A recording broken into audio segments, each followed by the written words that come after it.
আমরা সব বড় বড় কাফেরদের লিডার, আমাদের গোলাম বেলাল যদি ঈমান আনে আমরা ছোট হয়ে যাই।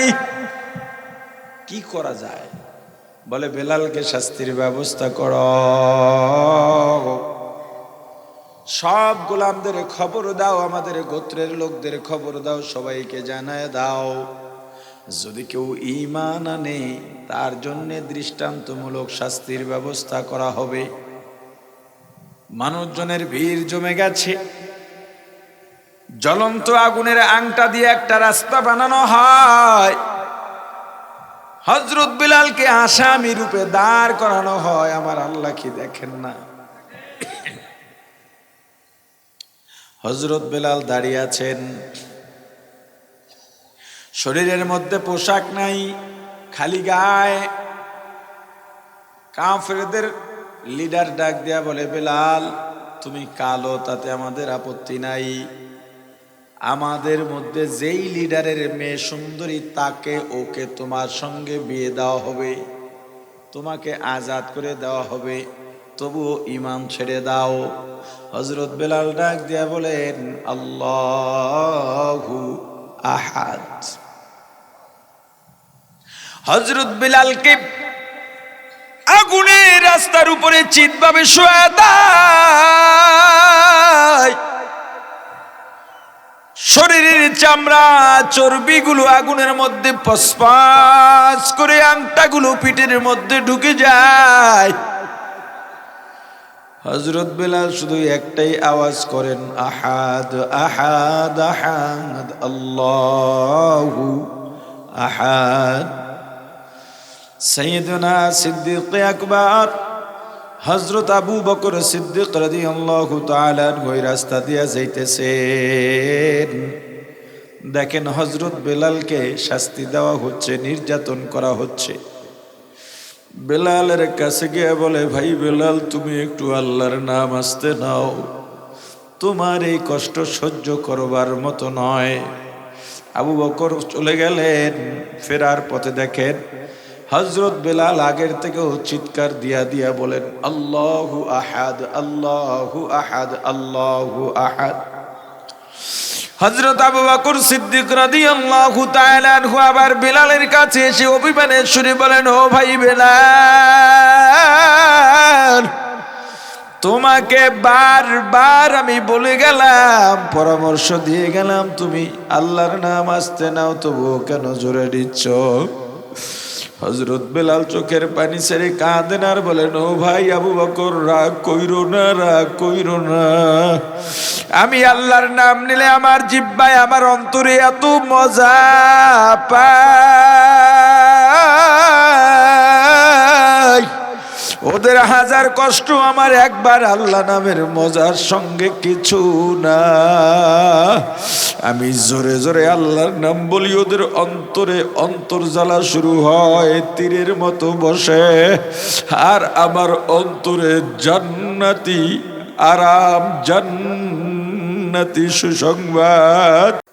हकीकत से तो दुनिया बेखबर है, दुनिया की नुमाइश पर नजर है, नमी गोयाम के आज दुनिया जुदा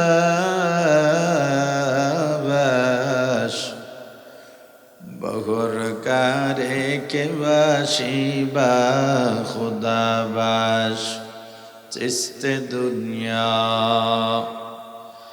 از خدا غافل بودن قماش نقره فر زندزان, दुनिया में हो दुनिया का तलबगार नहीं हो, दुनिया में हो दुनिया का तलबगार नहीं हो, बाजार से गुजर हो खरीद दार नहीं हो,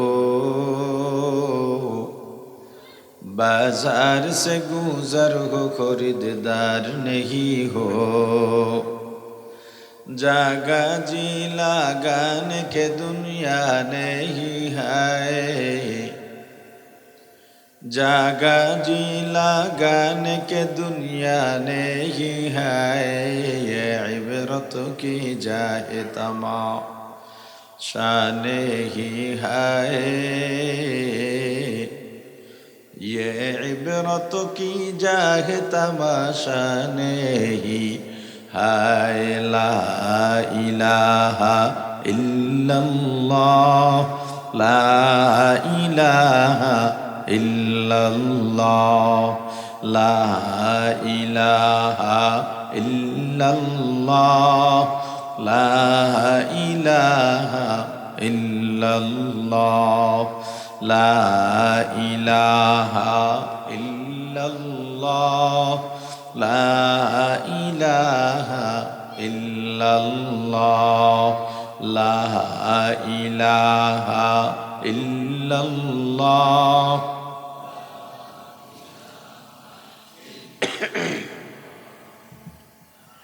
আল্লাহকে ভয় করো, যেই ভয়কে ভয় করার মতো, যেই ভয়কে ভয় বলে ওইভাবে ভয় করার মতো ভয় করো। ইমানদার তো এমনি আল্লাহকে ভয় করার কথা, এরপরেও আল্লাহ আলাদা ভাবে কেন বললেন? আল্লাহ আরো বলেন, ইয়া আইয়ুহাল্লাযীনা আমানু লা তামুতুন্না ইল্লা ওয়া আনতুম মুসলিমুন।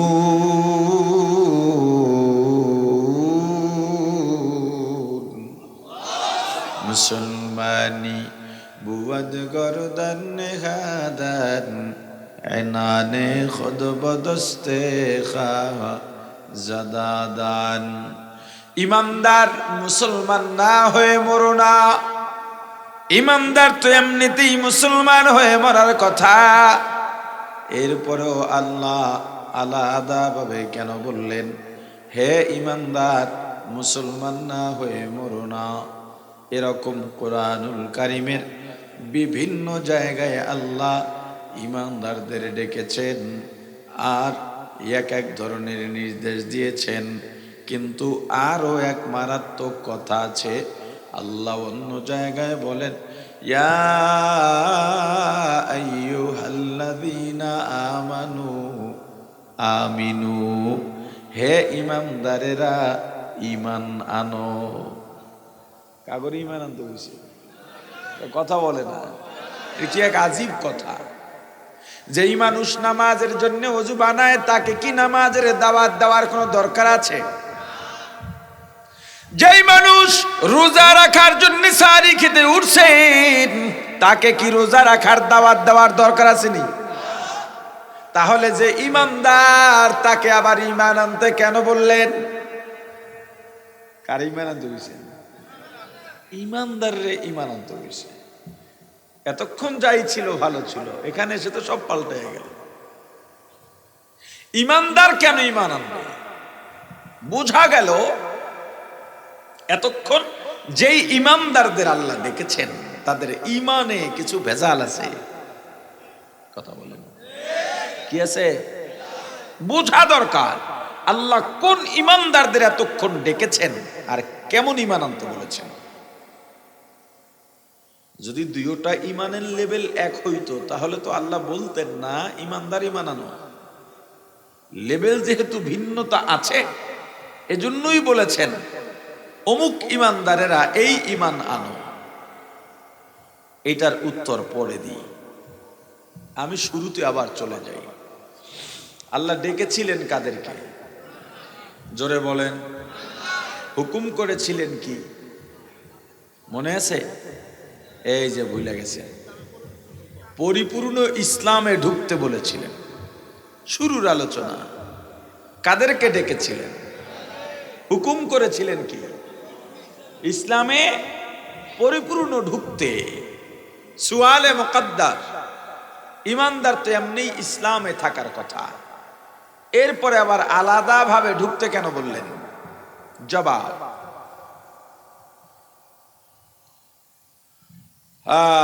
শুধুমাত্র ঈমান নিয়া জান্নাত পাওয়া যাবে না। বুঝবেন কথা। আপনি কোন পীরের মুরিদ জানি না, কোন দলের সমর্থক জানি না, তবে আমি যেই ওয়াজ করি এই ওয়াজ আপনাকে সমর্থন করতেই হবে, কারণ পরকালে পিঠ টিরি নাই, পিডানির ঠেলায় সব দৌড়ের উপরে থাকবে। কবরে কি হুজুরের মুখে শুনছেন তুই কোন পীরের মুরিদ, কোন দলের সমর্থক? তবে কিয়ামতের ময়দানে আল্লাহ বলবেন, যেই নেতার অনুসরণ করছস ওই নেতা যেদিকে যায় তোরাও সেদিকে যা। এটা আল্লাহ কিয়ামতে বলবেন। কি বলছি? শুধুমাত্র ঈমান দিয়া জান্নাত পাওয়া যাবে না। নতুন কথা মনে হয় যে আপনারাই বলেন ঈমান নিয়ে যেন যাইতে পারি, দোয়া করেন। কথা ঠিক, ওইটা এই ঈমান না, ওইটা আর এক ঈমান। ঈমান অর্থ বিশ্বাস, ঈমান অর্থ সবাই বলেন বিশ্বাস। ইসলাম অর্থ কথা কয় না জোরে, এই উত্তর সঠিক না। ইসলাম অর্থ নত হওয়া, আত্মসমর্পণ করা। কার কাছে? কার কাছে আত্মসমর্পণ করবেন? আত্মসমর্পণ কেমনে করবেন? আল্লাহ, কথা কয় না, কেমনে করবেন? আল্লাহ যা বলেছেন তা পালন করা, তা আমল করার মাধ্যমে প্রমাণ দেওয়া, আমি নত হয়ে রইলাম, আমি আত্মসমর্পণ করলাম। তাহলে বোঝার জন্য বলা যায় ঈমান বিশ্বাসের নাম, ইসলাম আমলের নাম। বলে না? ইসলাম কিসের নাম?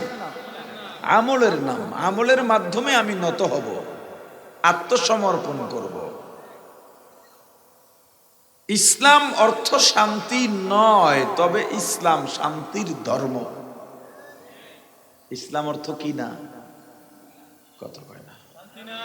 তবে ইসলাম শান্তির ধর্ম। ইসলাম অর্থ কি? আত্মসমর্পণ করা। কিসের মাধ্যমে? আমলের মাধ্যমে। আল্লাহ যা বলেছেন তা পালন করার মাধ্যমে। আপনি বিশ্বাস করলেন টুপি মাথায় দেওয়া সুন্নাত, আপনি টুপির ইমানদার হয়ে গেছেন, কিন্তু টুপি যদি মাথায় না দেন টুপির মুসলমান হতে পারবেন না। ইমানের সঙ্গে সঙ্গে আমল করে আপনার প্রমাণও দেওয়া লাগবে। আপনি বিশ্বাস করলেন নামাজ পড়া লাগবে, আপনি নামাজের ইমানদার হয়ে গেছেন, যেহেতু নামাজকে বিশ্বাস করেছেন। তবে নামাজের ঈমান দিয়া জান্নাত পাওয়া যাবে না। যদি জান্নাত পাইতে চান নামাজের আমল করে নামাজের মুসলমান হওয়া লাগবে। যারা বলে নামাজ না পড়লে কি ঈমান আছে, বলে না? আরে কথা কয় না। পর্দা না করলে কি ঈমান আছে? কথা সত্য, মিথ্যা না। কথা কি? তবে নামাজ না পড়লে যে ঈমান থাকে ওই ঈমান দিয়া জান্নাত পর্যন্ত পৌঁছা যাবে না। পর্দা না করলে যে ঈমান থাকে, আবার অনেকে বলে দিল ঠিক থাকলে সব ঠিক। শালির সাথে দেখা দাও কেন? বলে আমার ছোট বোনের মতো। পৃথিবীর এমন কোন দুলাভাই আছে শালিরে ছোট বোন বলে বাইনা নেয়? কথা কয় না। ভাবি বলে দেবরকে আমার ছোট ভাই, আর দেবর বলে ভাবি আমার মায়ের মতো। পৃথিবীর এমন কোন দেবর নাই যে তার ভাবিকে মায়ের নজরে দেখে। পৃথিবীর এমন কোনো ভাবি নাই যে তার দেবরকে নিজের ভাইয়ের মতো দেখে। যদি দেখে বুঝতে হবে ওরা বিয়া করলে ওদের ছেলে মেয়ে হবে না। হিসাব সোজা। আল্লাহ কি মিথ্যা নাকি মিয়া? না, আল্লাহর সিদ্ধান্ত আল্লাহ ভুল করে বলাইছে। আচ্ছা ধরে নিলাম খাস পর্দা আসলে কি, এখান থেকে এটা একটু বলে যায়। এটা তো ইসলামের অংশ। বাইরে তো যে কোনো নারীরাই একটু ঢেকে ঢুকেই বের হয়, বাইরে বোরকা পরে বের হলো, এটা তো বের হবেই, কিন্তু এটাই তো মূল পর্দা না। আসল পর্দা ঘরে। কোথায়? জোরে। খালাতো ভাই, মামাতো ভাই, খালাতো বোন, মামাতো বোন, ফুফাতো বোন, চাচাতো ভাই বোন, এরা দেখা দেওয়া জায়েজ নাই। তাহলে এদের সাথে দেখা দেওয়া যাবে না। যদি ঘরে এদের সাথে দেখা দেয়, বাইরে বোরকা পইরা বাইরে হয়, বাইরে বোরকা সারা বাইরে হইলো, একটা ভিন পুরুষ সহজে ওই নারীর গায়ে হাত দেওয়ার সাহস করবে না। কথা বলে না। কিন্তু ভাবির সামনে দেবর, দেবরের সামনে ভাবির, কেউ যদি রাগও করেন আমার কিছু করার নাই, আমার তো আমার কথাটা বলে যেতে হবে, ঠিক না? যদি দেবরের সামনে ভাবি ঘুরু ঘুরু ঘুরু ঘুরু ঘুরু ঘুরু করে, দেবর যে কোনো সময় ভাবির শরীরে টাচ করতে পারে। সম্ভব বেশি কোনটা? ভাবির সামনে দেবর ঘুর ঘুর করলে বেশি সম্ভব না বাইরে একজন পুরুষ আইসা টাচ করা বেশি সম্ভব? কথা বলে না। আচ্ছা, আপনি শালি দুলাভাই দেবর ভাবিও দেখা দিলেন না, চাচতো ভাই, মামাতো ভাই, খালাতো ভাই, ফুফাতো ভাই বোনও দেখা দিলেন না, পর্দা খাস হয়ে গেছে না আরো আছে? কি আছে কমতে? অহনার কইতেন না। চাচির সাথে দেখা দেওয়া যায় যাচ্ছে আসতে গঞ্জে, মামির সাথে, খালার সাথে না, বলে খালার সাথে নাই। হ্যাঁ, চাচাই আমার যেমনি না কইছে, এটা তো কঠিন অবস্থা, একটু তাল হারাই কইছে, জজবাতি মানুষ মাশাআল্লাহ। খালা ফুফুর সাথে যায় যাচ্ছে, চাচির সাথে দেখা দেয় না, এমন মানুষ হুজুরদের মধ্যে পাওয়াও মুশকিল। মামির সাথে অনেকে পর্দা করতে পারে, মামুর বউ অনেক দূরের, কিন্তু চাচার বউ কাছের। আপনি আজকে বাসায় গিয়ে আমার বরাত দিয়ে বলবেন, চাচি আমি আর দেখা দিতে পারবো না, কেন? মিসবাহ হুজুর বলছেন দেখা দিলে গুনাহ। তখন বলবে গোলামের ভূত, তোর হুজুরও খারাপ, তুইও খারাপ। কয় তোর মার থেকে আমি বেশি তোর গুমুদ ধুইছি। কথা কয় না? তোরে কি ছেলে ছাড়া আমি দেখছি? কোলে পিঠি করে আমি মানুষ বানাইছি, তোর আজকে দেখা দিবি না? এ তুই কি আমার দিকে খারাপ নজরে তাকাস? হুজুরদের মন এত খারাপ কা? আমি কি তোর দিকে খারাপ নজরে তাকাই?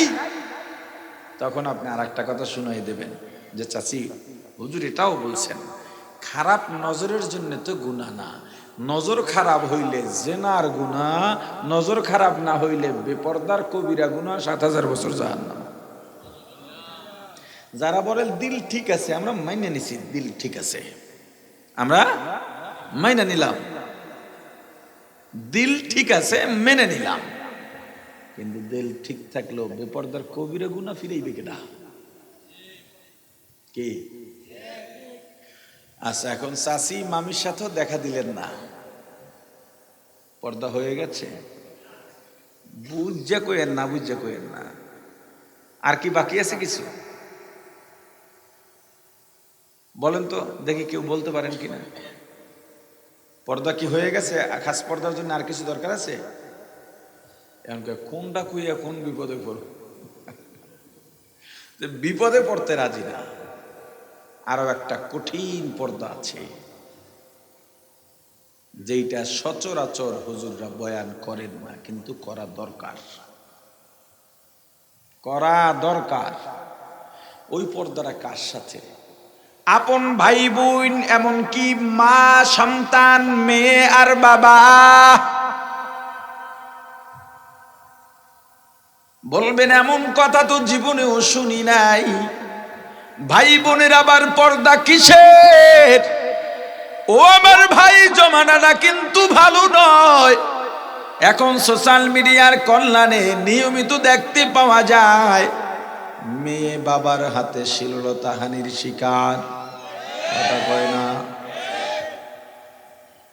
আমার মাদ্রাসার ফতুয়া বিভাগে একটা ফতুয়া আসছিল অনেক আগে, এক মা চিঠি লেখা পাঠাইছেন, আমার স্বামী বিদেশে থাকেন, আমার ছেলে সারাদিন মোবাইল টেপে ল্যাপটপ কিনে ওর বাবা বিদেশ থেকে পাঠাইছেন, ল্যাপটপে কি দেখে জানি না, হঠাৎ একদিন রাতে আমার কাছে চলে এসেছে। এখন দৈনিক ছেলে আমার কাছে আসে, আমি ফিরাইতেও পারি না, কারো কাছে বলতেও পারি না, কি করব?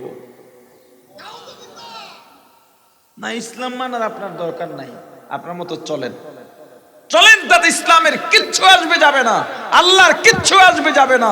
চলো তোমার জিন্দেগি মন মতো চালাও, দেখো ইসলামের কি ক্ষতি করতে পারো। ইসলামের এক জাররা ক্ষতিও হবে না, তোমার ইহকাল বরবাদ পরকাল বরবাদ। আজ বুঝবি না বুঝবি কাল, কপাল থাপড়াবি আর দিবি গাল।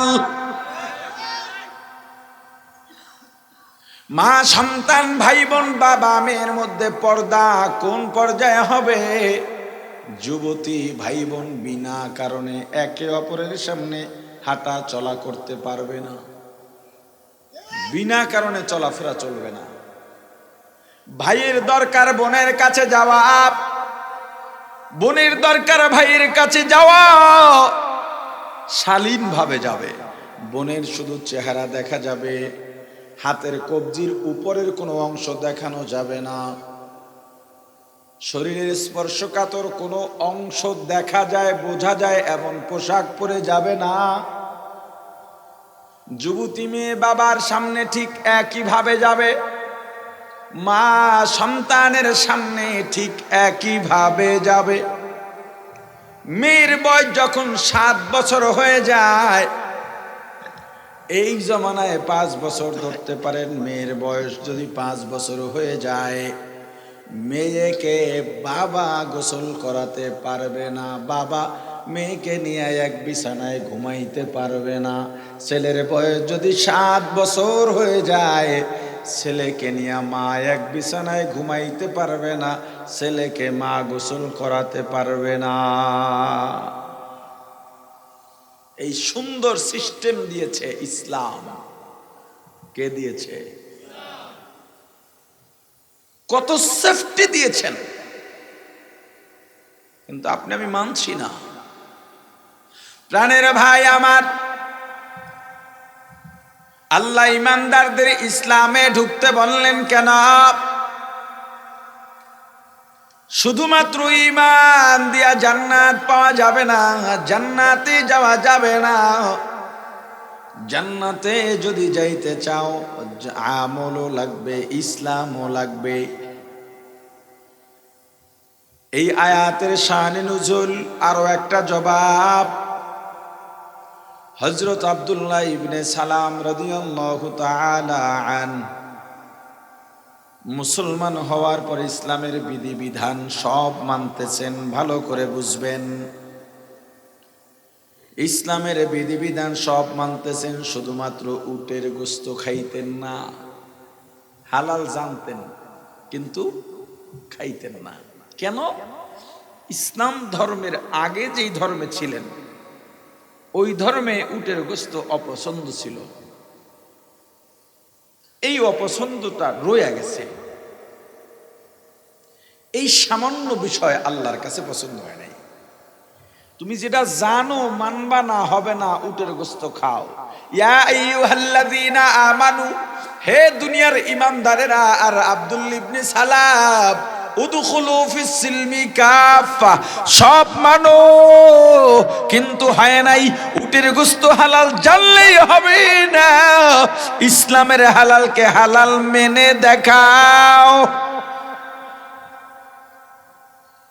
এখন প্রশ্ন করবেন, আমরা তো অনেকে গরুর গোশত খাই না, আছে না? অনেকে কথা কয় না। তাহলে আমাদের উপরে কি হুকুম? না, আপনার না খাওয়া এইটার সাথে ওইটা মিলবে না। উদাহরণ, কোন হিন্দু যদি মুসলমান হয়, তাকে গরুর গোশত খেতেই হবে। গরুর গোশত কেন? ইসলামে আসার পূর্বে গরুকে তারা দেবতা মনে করত,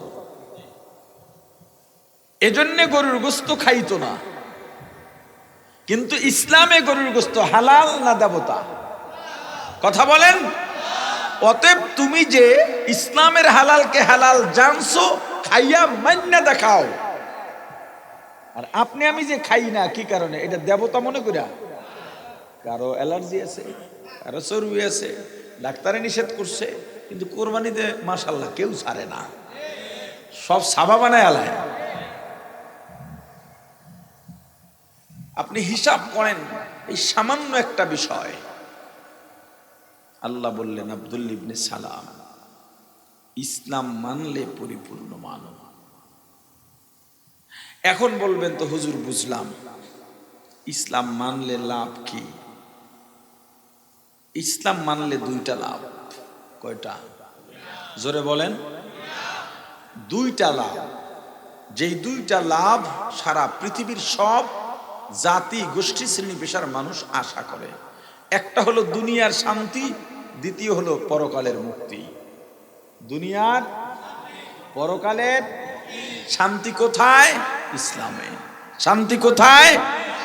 ইসলাম অর্থ কি নয়, তবে কিসের ধর্ম? তো শান্তি কোথায়? ইসলামে। তিন বন্ধু, খুব ঘনিষ্ঠ বন্ধুত্ব। বাজারে গিয়ে চশমা কিনছে, তিন রঙের তিনটা, একজনের কালো, একজনের হলুদ, একজনের লাল। এরকম বিলের মাঝে বসে গল্প করতেছে। হঠাৎ কালোওয়ালায় আকাশের দিকে তাকাইছে, তাকায় গল্প অফ কর, দুইটারে কইতেছে বন্ধ কর বন্ধ কর। কেন? করে দেখ আমাবস্যার মতো কালো হয়ে গেছে উপরটা, আসমানটাই কালা হয়ে গেছে। লালওয়ালায় কয় দেখি দেখি, উঠেছে। কয় কিসের কালো? সব দিন রক্তে রঞ্জিত হয়ে গেছে, আকাশ তো লাল দেখায়। হলুদওয়ালায় কয় ঝগড়া করিস না, এতদিনের বন্ধুত্ব কি এই সামান্য নষ্ট হয়ে যাবে? আমি একটু যাচাই করি। কি পারবে যাচাই করতে? কথা কয় না। তোরা দুইটাই এত মিথ্যুক, আকাশ তো হলুদ। তিনজনের একজনও ঠিক আছে, লাগছে ত্রিমুখী সংঘর্ষ, কে কার নাক ফাটাইতে পারে, প্রতিযোগিতা চলতেছে। এর মধ্যে একজন সাধারণ মানুষ, সাদা মনের মানুষ যাইতেছে, চশমা টশমা নাই। বলে ভাই তোমরা তিন বন্ধু, এই অঞ্চলের পরিচিত বন্ধু, খুব সম্পর্ক তোমাদের মাঝে, এইভাবে দ্বন্দ্ব কেন করতেছো? আপনি বিচার করে দেন। আমরা একজনে বলি আসমানের রং হলুদ, আর একজনে কালো, আর একজনে লাল। আপনি বলেন আসমানের রং কি? বলে তোমরা কেউ ঠিক না, আসমানের রং নীল। এবার তিনটাই মিলে মার শুরু করছে, আমরা ঠিক নাই, তুমি ঠিক। আল্লাহর বান্দা ডাক দেয়া বলে ভাই আমাকে মেরে লাভ নাই, তোমাদের চোখের রং বেরঙের চশমা নামাও। এরপরে আকাশের দিকে তাকাও, দেখো আসলে আকাশের রং কি। তিনজনে চশমা নামায়া তিনজনারই ভুল ভাঙলো। কেউ সুদের কারবারের চশমা লাগা বলে এখানেই শান্তি পাওয়া যায়, কেউ জেনা বেবিচার গান বাজনা সিনেমার চশমা লাগায় বলে এখানেই শান্তি পাওয়া যায়, কেউ আব্রাহাম লিঙ্কনের পুঁজিবাদী কুফরি গণতন্ত্রের চশমা লাগায় বলে এখানেই শান্তি, কেউ জবরদখল চাঁদাবাজির মধ্যে শান্তি খোঁজে, কেউ চুরি ডাকাতির চশমা লাগাইয়া ঘুষের চশমা লাগাইয়া বলে এখানেই শান্তি। ওলামায়ে কেরাম কোরআন সুন্নাহর চশমা লাগাইয়া যখনই তোমাকে ডাকে আর বলে এদিকে শান্তি নাই, ইসলামে শান্তি, তখন সবাই এক হইয়া বলে এই ইমাম আর রাখা যাবে না। দোষ হুজুরের না চশমার? জোরে বলেন। প্রাণের ভাই আমার, ইসলামেই শান্তি, ইসলামেই মুক্তি, সংক্ষিপ্ত ভাবে বলে যায়। আপনি বলবেন হুজুর বুঝলাম, এই সংক্ষিপ্ত আলোচনায় বুঝলাম আমরা বুদ্ধিমান, ইসলামে ঢুকতে হবে এটা বুঝলাম, তবে ইসলামে ঢুকবো কিভাবে? যদি বাড়ি না চিনি, ঠিকানা জানা না থাকে, তাহলে আমি কিভাবে ঠিকানায় পৌঁছবো? আল্লাহ বলছেন ইসলামে পরিপূর্ণ প্রবেশ করার জন্যে ইসলামের ঠিকানা দিয়েছেন মুহাম্মাদুর রাসূলুল্লাহ সাল্লাল্লাহু আলাইহি ওয়াসাল্লাম।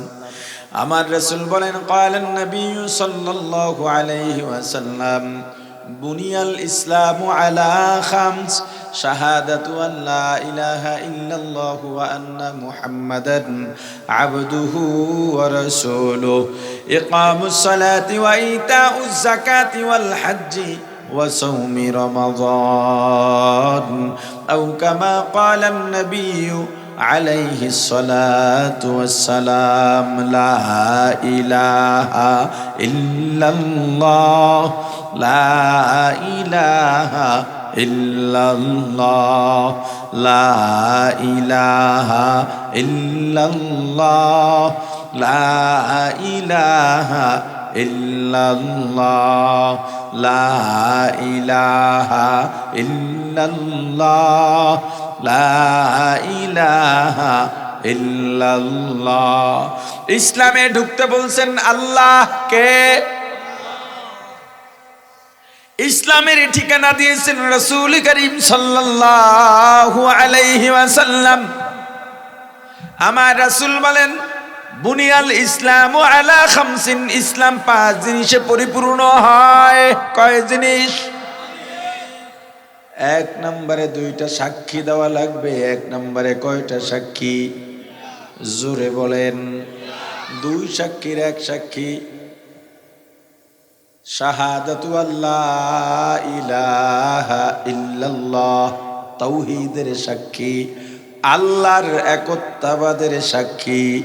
কুল হুয়াল্লাহু আহাদ, সবাই পড়েন কুল হুয়াল্লাহু আহাদ আল্লাহুস সামাদ লাম ইয়ালিদ ওয়া লাম ইউলাদ ওয়া লাম ইয়াকুল লাহু কুফুয়ান আহাদ লা জিদ্দা ওয়া লা নিদ্দা ওয়া লা হাদ্দা লিমাওলা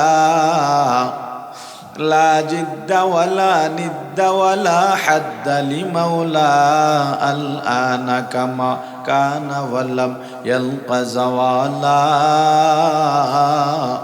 الآن كما كان ولم يلق زوالا لا جد ولا جدة لا عم وخالا لا جد ولا جدة لا عم وخالا لا هيئ لا سورة لا شبه لمولاه লা হাইউলা লা সূরাতা লা শিবহা লিমাওলা লা ইলাহা ইল্লাল্লাহ লা ইলাহা ইল্লাল্লাহ লা ইলাহা ইল্লাল্লাহ। 1 নম্বরে তাওহীদের সাক্ষী, আল্লাহর একত্ববাদের সাক্ষী। 2 নম্বর রিসালাতের সাক্ষী, ওয়া আন্না মুহাম্মাদান আবদুহু ওয়া রাসূলুহু, মুহাম্মাদুর রাসূলুল্লাহ সাল্লাল্লাহু আলাইহি ওয়াসাল্লাম শেষ নবী, সত্য নবী, আল্লাহর বান্দা ও রাসূল, খতমে নবুয়তের সাক্ষী। এই 2 সাক্ষী একত্রে মিলে লা ইলাহা ইল্লাল্লাহু মুহাম্মাদুর রাসূলুল্লাহ। ইসলাম 5 জিনিসে পূর্ণ হয়। 1 নম্বরে 2টা সাক্ষী, 2টা সাক্ষীকে একত্রে ঈমান বলে অথবা কালেমা বলে। ঈমান কি জিনিস এটাও জানা দরকার। ওই যে একটা আলোচনা রেখে এসেছিলাম, আল্লাহ কেমন ইমানদারদের কোন ঈমান আনতে বলেছেন, ওই আলোচনা এখানে পরিষ্কার হয়ে যাবে। ঈমান 3 জিনিসে পূর্ণ হয়। কয় জিনিস? জোরে বলেন। ইসলাম 5 জিনিস। ইসলাম কয় জিনিসে পূর্ণ হয়? জোরে মুখস্থ করেন। আমি যখন জিজ্ঞেস করি আপনি যখন জবাব দেন কি হয় জানেন? ক্বালান নবী সাল্লাল্লাহু আলাইহি ওয়াসাল্লাম মাজলিসু ফিকহিন খায়রুম মিন ইবাদাতি 60 সানা আও কামা ক্বালান নবী আলাইহি সালাতু ওয়াসসালাম। এই যে দিন শেখার মজলিস, আমি বলি আপনি জবাব দেন, জবাবে আপনি শিখতেছেন, আমি বলতেছি আপনি শিখতেছেন, আমি বলতেছি আপনি জবাব দিতেছেন। এই যে দিন শেখার মজলিসগুলো 60, 70, 80 বছর নফলে ইবাদত করার থেকেও উত্তম। ইসলাম কয় জিনিসে পূর্ণ হয়? আরো জোরে বলেন। 1 নাম্বার ঈমান। 1 নাম্বার ঈমান কয় জিনিসে পূর্ণ হয়? জোরে বলেন। এক নাম্বার ইকরার বিল লিসান, দুই নাম্বার তাসদীক বিল জিনান, তিন নম্বরে আমাল বিল আরকান। এক নম্বরে মুখে স্বীকার করা। এক নাম্বার কি স্বীকার করবেন? নামাজের কথা, রাসূলের কথা, তাওহীদের কথা, রিসালাতের কথা, খতমে নবুয়তের কথা। মুখে স্বীকার করলেই হবে না, অন্তরেও বিশ্বাস করা লাগবে। মুখে যেটা বলবো অন্তরে থাকা লাগবে। অন্তরে আছে একটা, মুখে বললাম আর একটা। মুনাফিক কি দেখেন না, রাজনৈতিক নেতারা দাঁড়াইয়া কয় সব ব্রিজ ভাঙ্গা খাল বানাই দেব, এটা থাহে মনে, আর উপরে উপরে কয় ব্রিজ বানামু, দরকার হলে রাস্তা কাটতে ব্রিজ বানামু। যত প্রতিশ্রুতি দেওয়া লাগে সব দেয়, ভিতরে কিন্তু এটা নাই। কথা কয় না? আরে ভিতরে থাকলে গরিবের চাল ডাল গম মারে কিভাবে? একটা দারোয়ানের 10 তলা বাড়ি হয়। কোন দেশে আছি? এই দেশ এমন দেশ, মানুষ এত নষ্ট, শিশু খাদ্যে ভেজাল দেয়। কোন মানুষ তো শিশু খাদ্যে ভেজাল কেমিক্যাল দিতে পারে না। এই দেশ এত নষ্ট মানুষ বসবাস করে, যেই ওষুধ খেয়ে আমরা আরোগ্য লাভ করি সেই ওষুধের মধ্যে ভেজাল। মানুষের নৈতিকতা আর থাকে কোথায়? মুখে যেটা বলবো অন্তরে সেটা বিশ্বাস করা লাগবে। অন্তরের কথাটাই জবান দিয়ে বের হবে। তোমার অন্তরে একটা তুমি বলছো, আর একটা তুমি তো তোমার কাছেই হেরে গেছো। সারা দুনিয়া তোমাকে জিতাইলেও কিচ্ছু হবে না। নিজের কাছে যে নিজে অপরাধী হয়ে আছো, ধোঁকাবাজ হয়ে আছো, প্রতারক হয়ে আছো, এটার থেকে বের হবে কিভাবে? নিজের কাছে নিজে অপরাধী হয়ে আছো। যদি নিজের কাছে নিজে অপরাধী না হইতে পারো, ধরে নাও তুমি মানুষের কাতারে নাই। তুমি মানুষ থেকে বের হয়ে গেছো অনেক আগেই। প্রাণের ভাই আমার, 3 নম্বরে আমাল বিল আরকান। মুখে বললাম নামাজ পড়া লাগবে, অন্তরেও বিশ্বাস করলাম, কিন্তু জানি না তোমার কথা। তুমি তো মুখে বলো, এমন গলাবাজ চাপাবাজ আমাদের সমাজে অভাব নাই। তবে তুমি মুখে যে বললা নামাজ পড়া লাগবে, 3 নম্বরে আমল করে দেখাও তুমি মুখের কথার সত্যবাদী।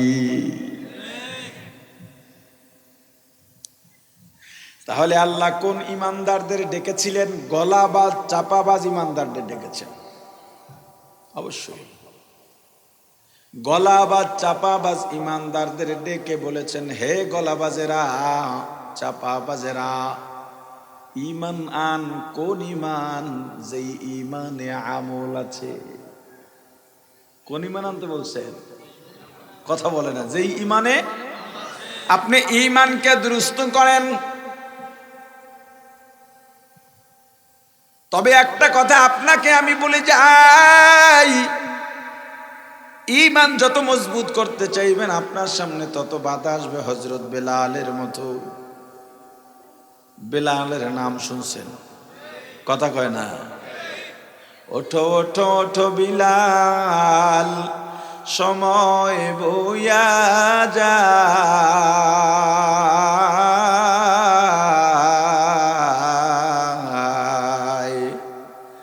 আজান দাও গো মধুর সুরে, শুনবার মনে চায়। ওঠো ওঠো ওঠো বিলাল, সময় বইয়া যায়,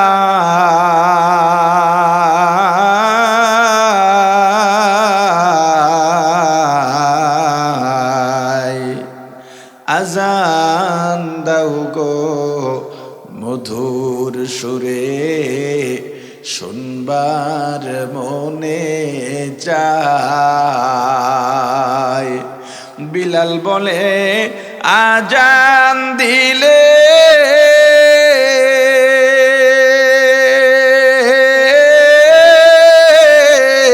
কলিজায় মোর আগুন জ্বলে,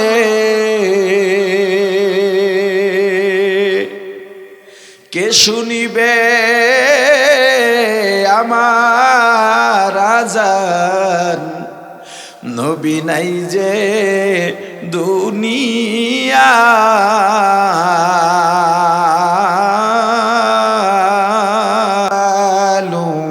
ওয়ালা বানুন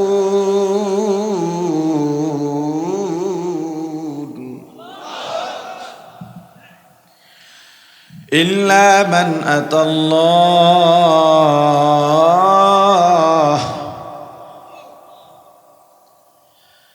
إلا من أتى الله بقلب سليم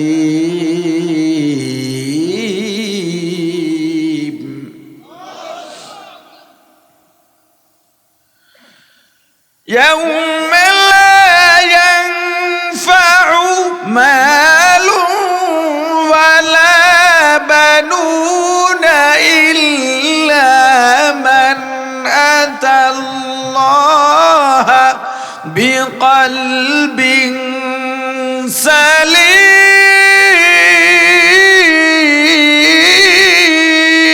سليم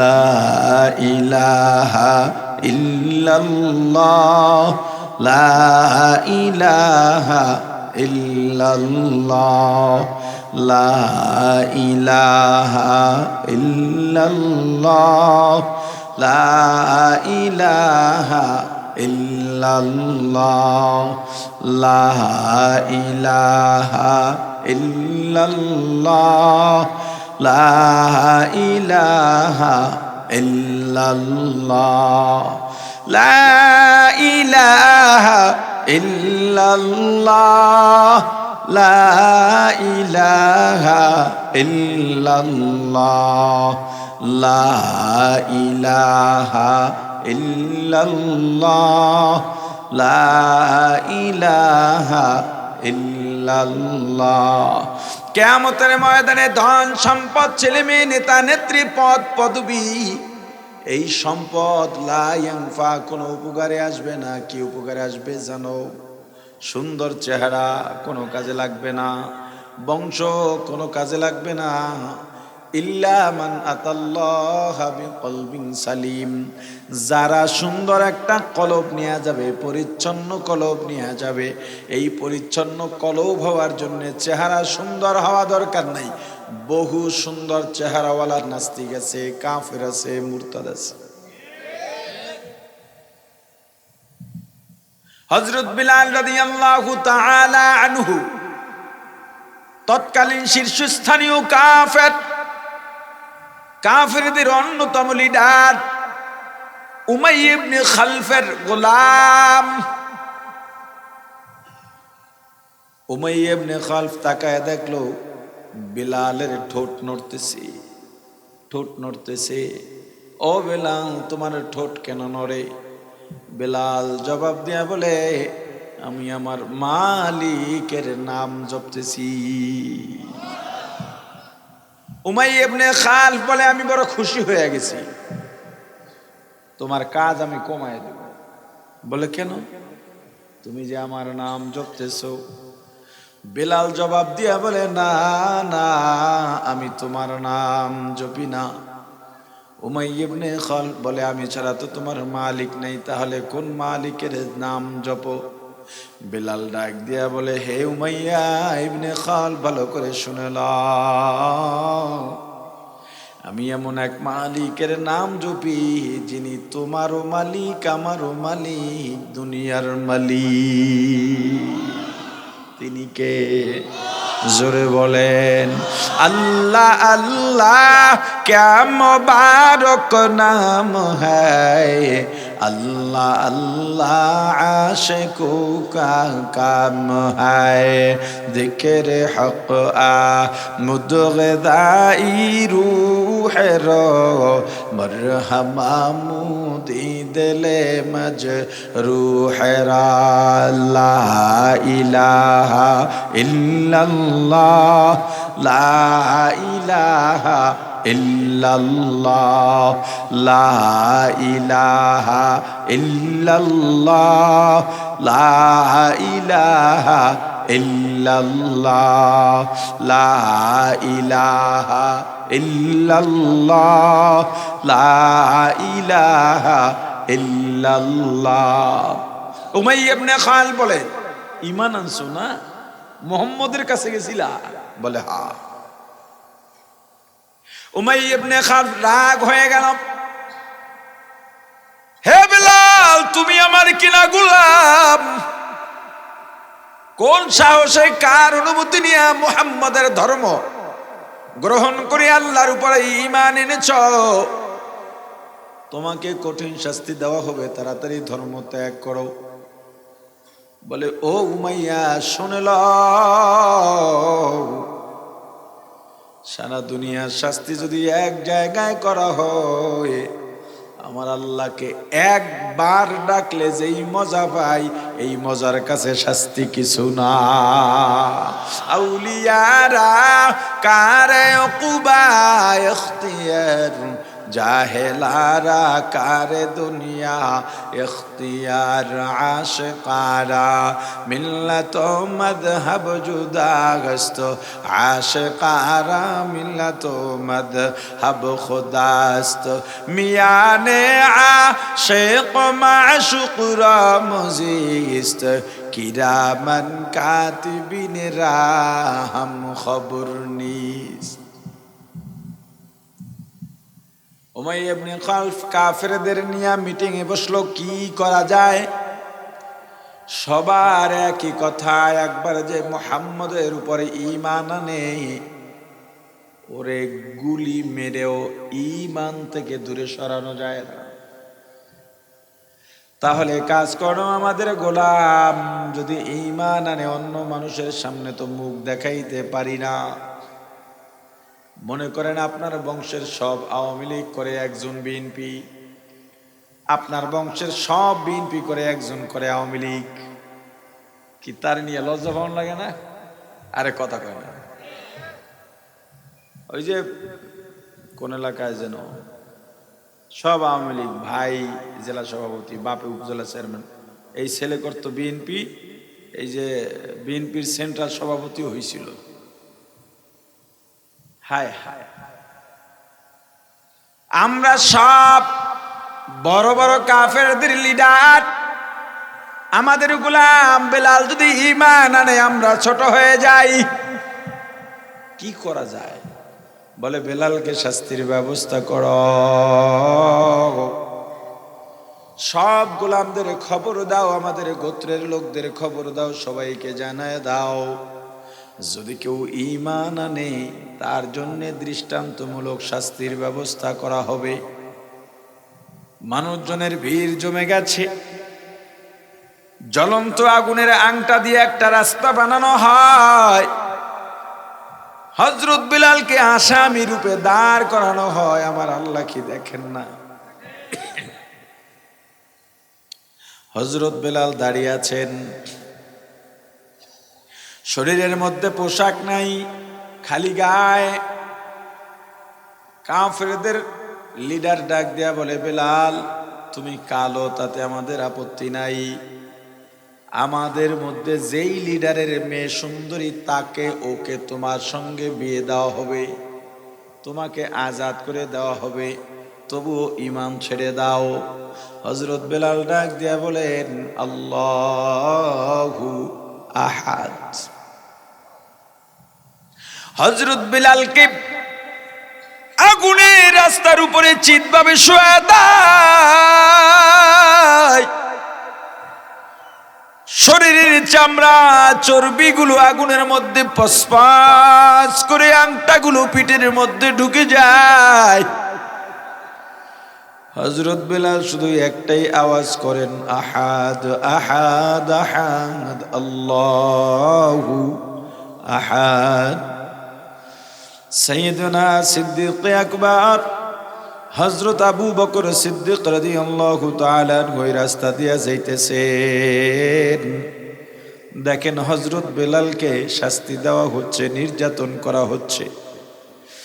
বেলালের কাছে গিয়ে বলে, ভাই বেলাল তুমি একটু আল্লাহর নাম আস্তে নাও, তোমার এই কষ্ট সহ্য করবার মতো নয়। আবু বকর চলে গেলেন। ফেরার পথে দেখেন হযরত বেলাল আগের থেকেও চিৎকার দিয়া দিয়া বলেন, আল্লাহু আহাদ, আল্লাহু আহাদ, আল্লাহু আহাদ। হযরত আবু বকর সিদ্দিক রাদিয়াল্লাহু তাআলা আনহু আবার বেলালের কাছে এসে অভিমানের সুরে বলেন, ও ভাই বেলাল, তোমাকে বারবার আমি বলে গেলাম, পরামর্শ দিয়ে গেলাম, তুমি আল্লাহর নাম আস্তে নাও, তবুও কেন জোরে দিচ্ছ? হযরত বেলাল চোখের পানি ছেড়ে কাঁদেন আর বলেন, ও ভাই আবু বকর, রাগ কইরো না, রাগ কইরো না। আমি আল্লাহর নাম নিলে আমার জিহ্বায়, আমার অন্তরে এত মজা পাই, ওদের হাজার কষ্ট আমার একবার আল্লাহ নামের মজার সঙ্গে কিছু না। আমি জোরে জোরে আল্লাহর নাম বলি, ওদের অন্তরে অন্তর জ্বালা শুরু হয়, তীরের মতো বসে। আর আমার অন্তরে জান্নাতি আরাম, জান্নাতি সুসংবাদ। তবে ভাই আবু বকর, আমি বাঁচবো না শহীদ হব জানি না, আমার রাসূলের কাছে যদি আপনি যান, তাকে গিয়ে আমার সালাম জানায়া বলবেন, হুজুর বেলাল আপনাকে সালাম জানাইছেন। বেলাল ইমান থেকে দূরে সরে যায় না, ইসলাম থেকে দূরে সরে যায় না, আপনাকেও ভুলে নাই। বেলাল যদি শহীদ হইয়া যায়, কিয়ামতের ময়দানে বেলালকে যেন ভুলে না যান। হযরত আবু বকর সিদ্দিক রাদিয়াল্লাহু তাআলা আনহু নবীজির কাছে গিয়া ঘটনা বর্ণনা করার পর নবীজি বললেন, বেলালকে আজাদ করার ব্যবস্থা করো, আজাদ করার ব্যবস্থা করো, তবে খবরদার আমাকেও ভাগে রেখো, আমাকে বাদ দিও না, আমারও একটা অংশ যেন থাকে। কিয়ামতের ময়দানে আল্লাহ যদি বলেন, হাবিব আবার আপনি কি নিয়ে আসছেন, আমি বেলালকে দেখা বলবো, আল্লাহ এই যে আপনার বেলাল, মেরাজে গিয়া যেই বেলালের পায়ের আওয়াজ আরশের পায়ার মধ্যে পাইছি, ওই বেলাল দুনিয়ার চোখে গোলাম হতে পারে।